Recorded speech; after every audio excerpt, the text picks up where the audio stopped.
कई बार जब लोग जीवन में काम करना शुरू करते हैं तब उन्हें बहुत ज्यादा दर्द होता है, तकलीफ होती है, उन्हें बहुत ज्यादा मेहनत करना पड़ता है और ये बात उनसे बर्दाश्त नहीं हो पाती है। उनका शरीर जवाब दे देता है और वो उस काम को छोड़कर किसी और तरकीब से सफल होने का प्रयास करते रहते हैं। लेकिन याद रखिएगा, इस प्रकार से कोई भी व्यक्ति जीवन में सफल नहीं हो पाता है। याद रखिएगा कि सफलता का मार्ग मेहनत, दर्द और तकलीफ से होकर गुजरेगा और यह आपको सहना ही पड़ेगा, तो इसके लिए आप हमेशा तैयार रहिए। तो चलिए इस बात को एक कहानी के माध्यम से समझते हैं।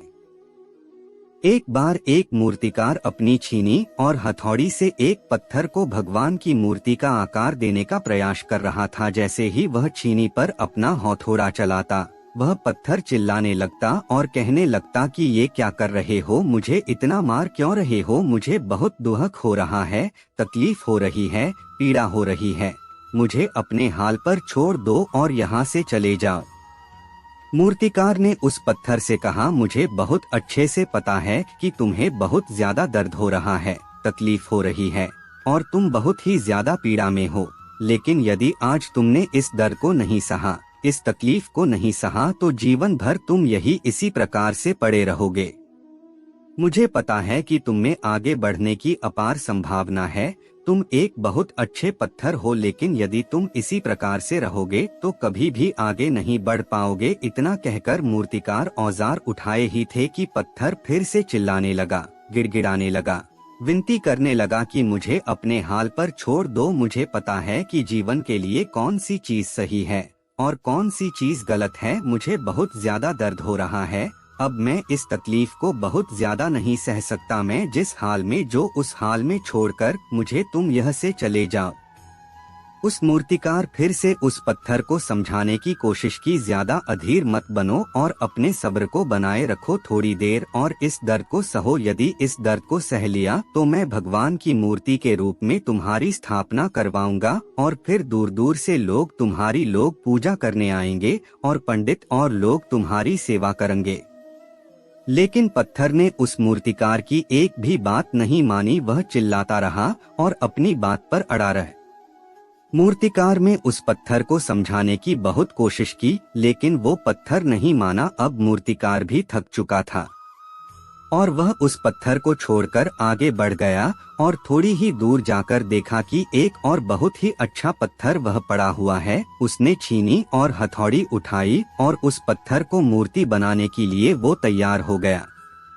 मूर्तिकार ने छीनी और हथौड़ी का वार दूसरे पत्थर पर जारी रखा। दूसरे पत्थर को भी दर्द हुआ, तकलीफ उससे भी हुई, लेकिन उस पत्थर ने बर्दाश्त कर लिया और देखते ही देखते थोड़ी समय के बाद उस पत्थर ने भगवान की मूर्ति का रूप धारण कर लिया। थोड़ी दिन बाद उस मूर्ति की एक मंदिर में स्थापना हो गई। धीरे धीरे करके लोग वह पूजा पाठ करने आने लगे, लोगों की मन्नतें वहां से पूरी होने लगी और वह मंदिर बहुत ही ज्यादा प्रसिद्ध हो गया। अब धीरे धीरे करके दूर दूर के गांव से लोग वहां पूजा पाठ करने आने लगे। फिर एक दिन और उससे पत्थर को उसी मंदिर में लाया गया और उसे एक कोने में रख दिया गया। अब लोग आते और उस पर नारियल फोड़ते। ये कोई और पत्थर नहीं बल्कि भी पत्थर था जिसने दर्द को नहीं सहा था। अब वो पत्थर मन ही मन बहुत ज्यादा पछता रहा था, दुखी हो रहा था और अपने आप से कह रहा था कि काश मैंने उस दिन उस दर्द को, उस तकलीफ को सह लिया होता तो आज लोग मेरी भी पूजा करते।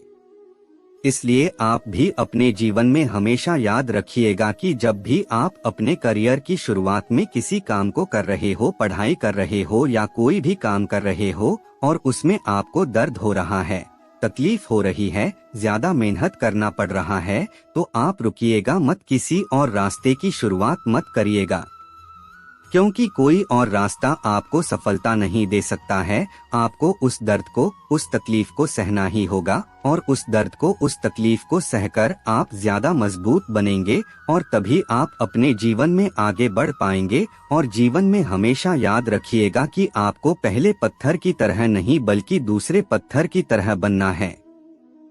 यदि ये कहानी आपको पसंद आई हो और इससे कोई सीख मिली हो तो अपने दोस्तों और अन्य लोगों के साथ शेयर जरूर करिएगा। और अंत में जाने से पहले चैनल को लाइक और सब्सक्राइब कर ले। जय हिंद, वंदे मातरम।